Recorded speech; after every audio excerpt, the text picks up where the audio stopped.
Hello everyone, welcome back to Crafts by the Bow. Today is my second video using the piece of cake photopolymer stamp set and the matching punch. And I'm going to make a twisted easel card. Now, when I was sorting out my craft room a couple of days ago, I found this whole pile of square envelopes. And they're not Stampin' Up! Ones, but I wanted to use them up. And they measure 5 1/8 by 5 1/8. And so I thought I would make the twisted easel card to fit into this envelope. So it's maybe not sort of the size that you might have envelopes for, but it's so easy to change the dimensions on this card. If you don't have square envelopes and you want to make this card, you can make envelopes on your envelope punch board, or you can use your scoreboard and score and cut the shape that you need. But because I had these, I wanted to be frugal and use them up. So I'm starting with a base card. Here we go. Here's my base card and it's in balmy blue and it measures 9.5 by 4 3/4. And I've scored it just down the middle at 4 3/4. I'm just going to fold that and you'll see that this gives a little bit of wiggle room. If you are altering your card size to fit some envelopes that you have, give yourself a nice border all the way around, because once you start to put dimensions or anything on the card and the card sort of is a little bit raised, you'll find that if you haven't cut your card down small enough, your envelope starts to sort of strain at the bulk of the card and it can be difficult to glue the flap down and it can be difficult to open. So mine has, let me just measure how much that is. It's about 1/4 inch at each side. Okay, so let's start just with making the card. So this is 9.5 by 4 3/4, scored at 4 3/4, and then I've cut a matching piece at 4 3/4 square as well. And to start to make the card, what we need is to create a score line across the card. Now, I score from the right-hand side top corner to the bottom left-hand corner. And I know there are lots of videos out there making this and everybody has a different way, but I find the easiest way is to do my top right to my bottom left.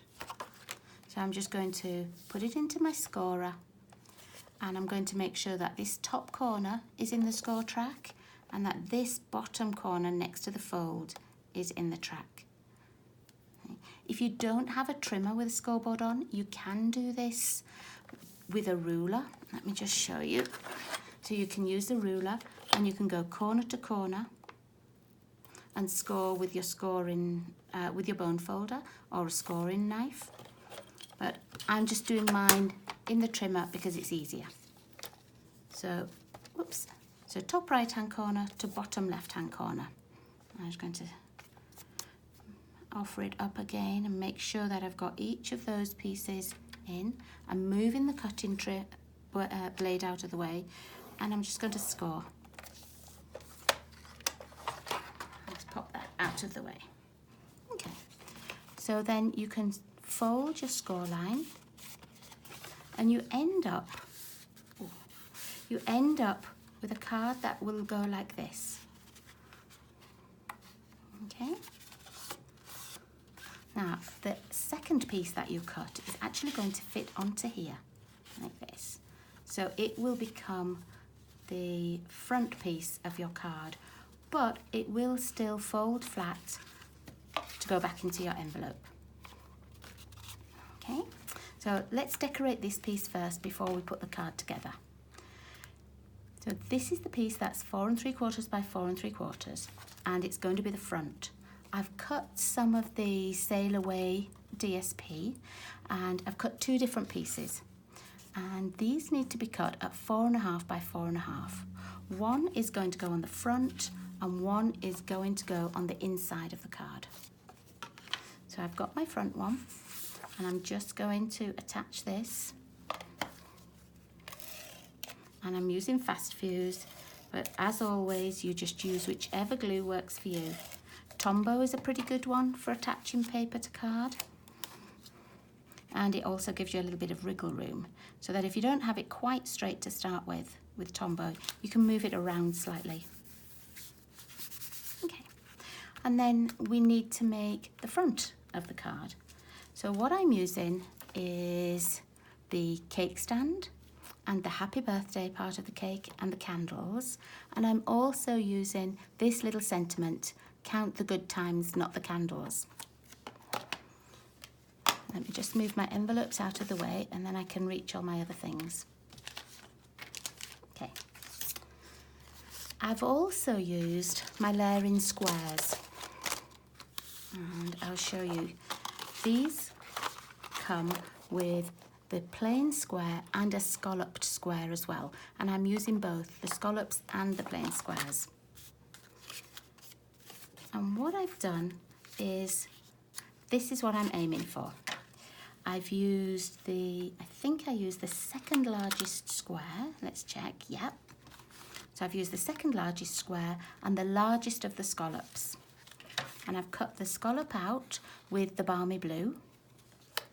And to get this image printed, what I did was, let me show you. I'll just take these off. I got one of my longer blocks. I cut a square first, and then I measured whereabouts my cake stand had to be and whereabouts my candles had to be. And I didn't want to see all of the candles.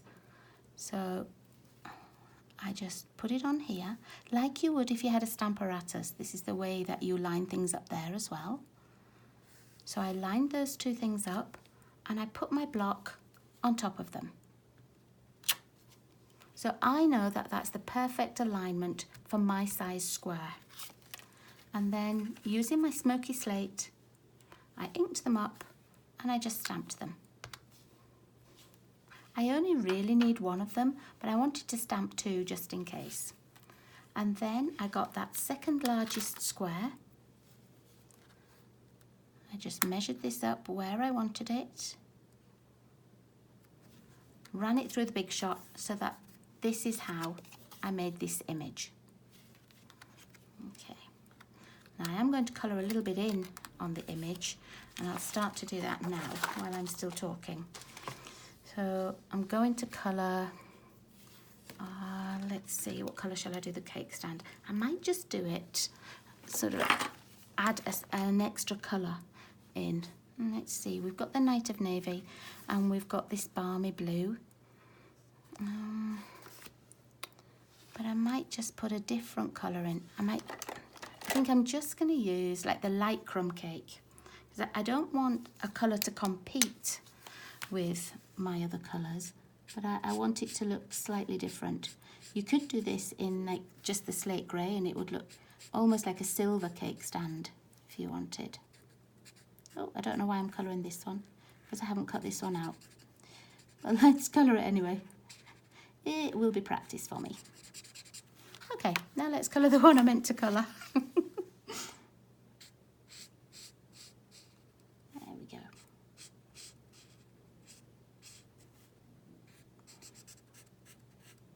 And if you had a DSP that had different colours in, you could pick one of the colours from the DSP as well, so that it all matched really nicely. Okay, and for my candles, I'm going to make them yellow. Which one is this? The Mango Melody? Yeah, light Mango Melody.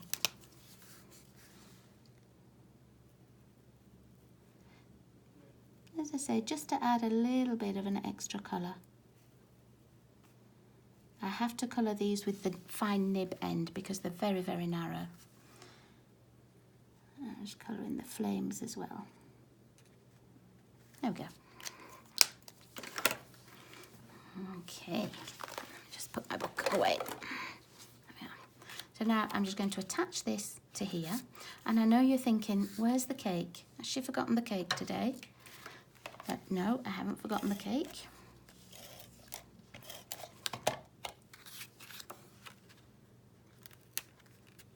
Just make sure that this is square. There we are. Now, what I did was I chose this happy birthday cake, and I used the balmy blue, the scrap I had from cutting out the scalloped square, and I stamped it in Night of Navy. And you remember my last card? What I did was I'd stamped out the cake and put it on a dimensional, and that's exactly what I'm going to do today. Let's get rid of that little piece. Okay. And so my cake is going to go here. And this way, remember I said I didn't want the big long candles, I only wanted a little bit, and that makes it look like the candles are smaller, because it just covers over the end of them.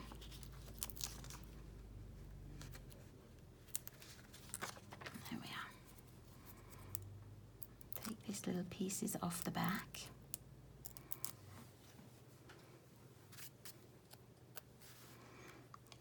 And then make sure that's in the middle of the cake stand, so it looks like it's standing on the cake stand. There we are. So there, now my little candles are much smaller, and that fits much better for me. Okay. Now this we're going to put onto here, and I've got a little gap across the bottom, and I was going to do the sentiment, the happy birthday sentiment across there, but because the cake said happy birthday, I thought I might just use some of the white flax ribbon. So I've just got a piece of the white flax. I'm going to just knot it. I'm not doing anything fancy, just a plain overhand knot. I'm going to put that on here and then trim the edges.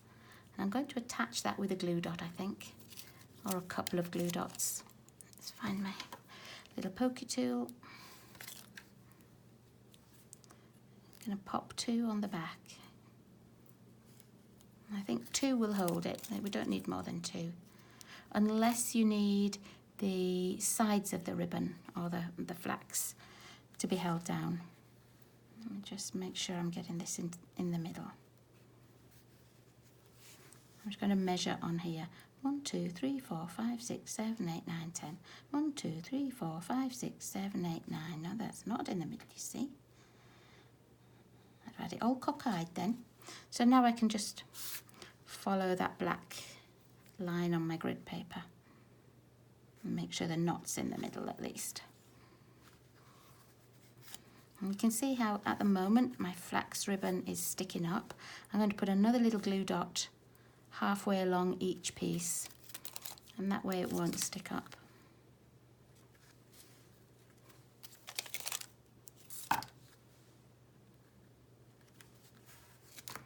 And then just with my scissors, I'm just going to trim it down so that it doesn't overhang the card.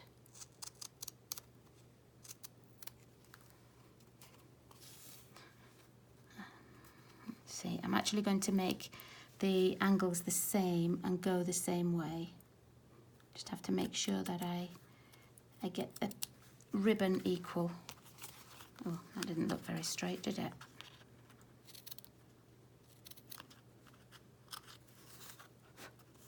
I'll have to cut this a little bit smaller now as well, but that's okay.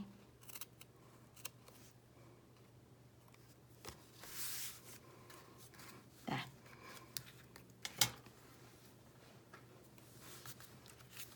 And then this piece is just going to go onto here. You could put it on dimensions if you wanted, just to raise it up a little bit, and that would look quite nice actually. So let's do that. Might use some of my edging as well. I love these edging bits.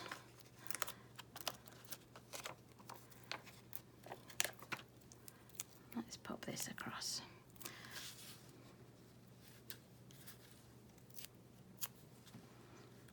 Don't ever waste these little edge pieces.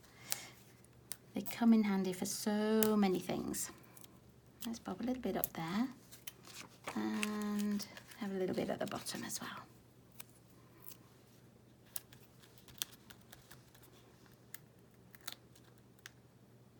Take the backings off.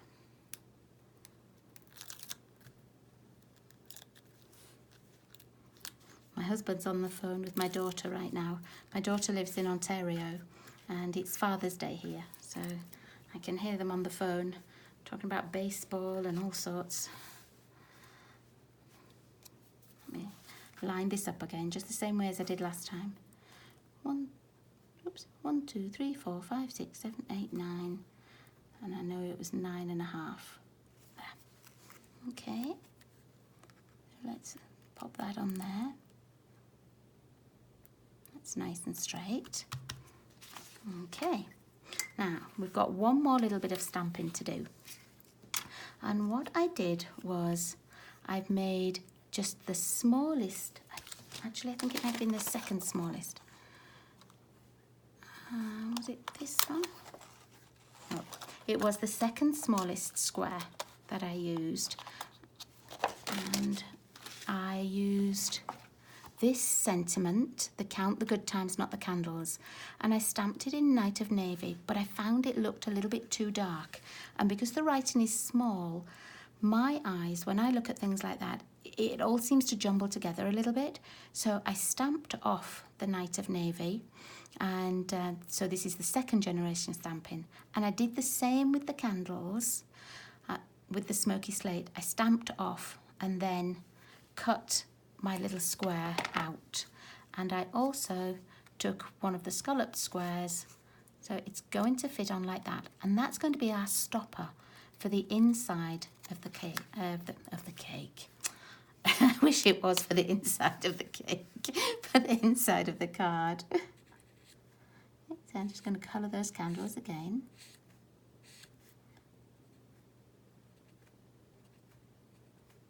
And you could add a little bit of wink of Stella on those candles if you wanted to, and that would make it sort of shimmery. That would be pretty. And you could just change the colours of this card to make it a more female card, or you could use some of the DSP that has the animals on, or the Dino Raw sweets, and it would make it as though it was one for a younger child. Okay, let's go back to our base card. So we're going to attach this piece onto here, but we're only going to put adhesive on here. Don't put it on the top left piece, just this bottom right. I don't know where I've got all these little bits of fluff from. Okay, you can use tear and tape, you can use Tombow, you can use Fast Fuse. I'm actually going to use Tombow because sometimes I find that when I put this piece on, I haven't got it quite square and I need to just move it a little bit. So for me and this job, Tombow is the best one, just because I can wriggle it. Make sure you go up to the edges. And you don't need too much. And I like that with Tombow you can get a nice fine stream of glue coming out. You don't have to have like a wide glue. Okay, and then to attach this, I'm just going to put my card onto my grid paper. Make sure the bottoms meet and make sure the sides are equal as well. I'm going to squash it down. I haven't got anything overhanging on the edges when I look at the back, so I know that's going to work perfectly. I'm just going to fold it, make sure that it's all attached. Yep, that's good. Okay, so this is now going to become the front of the card, and that would be just a nice square card on its own, not as a twisted easel. But because our card is going to twist like this, it's going to look even more stunning. So for this inside piece, remember we cut a second piece of DSP. I'm going to attach that one now.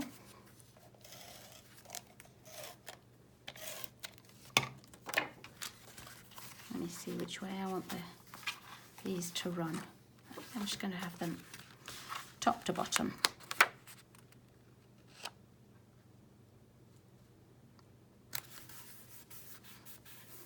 And then this little piece that we made is going to work as a stopper, so that when the card is open like this, it will have a little piece here, and that will just stop this from moving forward. So we need to put this on a few dimensionals.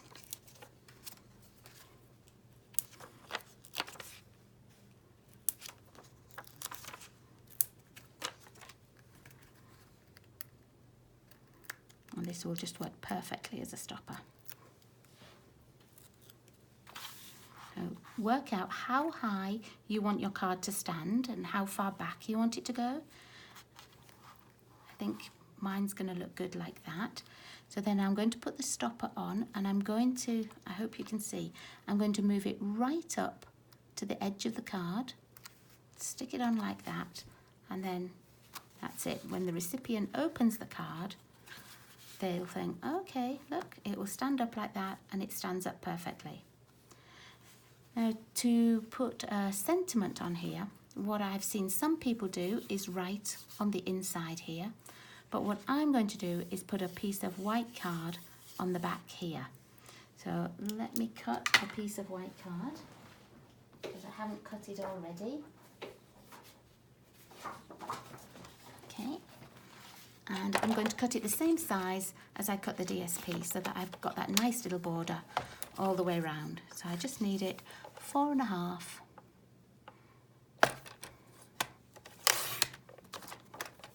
by 4.5.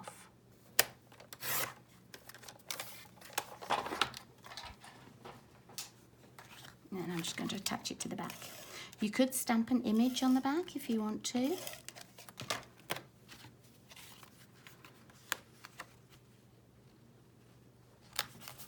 What I think I might do is cut out this piece on the square again and pop it in the corner. Or you could stamp the same kind of image on your card before you put it on there. So there we are. That is my twisted easel card. Let me just move it like that so you can see. My twisted easel card to use up my card envelopes that I found, my 5 1/8 envelopes. And I'll show you that it's going to fit in there perfectly. Okay? But you didn't want it to be much larger than that, else you haven't got that wiggle room. So there we are. One way to use up some of my envelopes and still use my beautiful Stampin' Up! Stamps and paper. Thanks very much for watching, everybody. I hope that everybody's having a wonderful Father's Day and that you get some family time today. Take care, everyone. Bye-bye.